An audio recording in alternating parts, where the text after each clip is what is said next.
ఖమ్మం జిల్లా బచ్చోడు గ్రామాన్ని మండల కేంద్రంగా ప్రకటించాలని అఖిలపక్ష సమావేశం నిర్వహించారు. అనంతరం కుసుమంచి క్యాంపు కార్యాలయంలో మంత్రి పొంగులేటి శ్రీనివాసరెడ్డి కలిసి వినతిపత్రం అందజేశారు.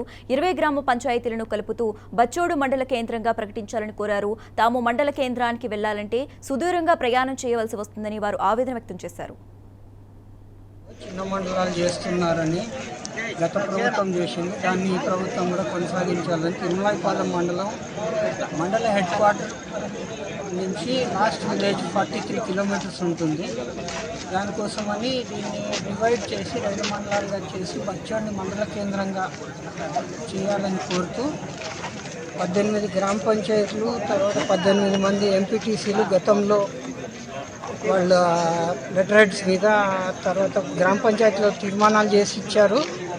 ఎంపీటీసీలు వాళ్ళ లెటర్ హెడ్స్ మీద కూడా వాళ్ళ సంఘీభావం తెలుపుతూ ఇచ్చారు. అదే రిప్రజెంటేషన్ గతంలో మంత్రి గారికి ఇచ్చాము. మళ్ళీ ఈరోజు ఒకసారి పునఃపరిశీలించాలని చెప్పి ఇస్తూ ఈరోజు వచ్చి ఇవ్వడం జరిగింది. అఖిలపక్షం మొత్తం గ్రామం నుంచి అఖిలపక్షంగా వచ్చి ఇవ్వడం జరిగింది.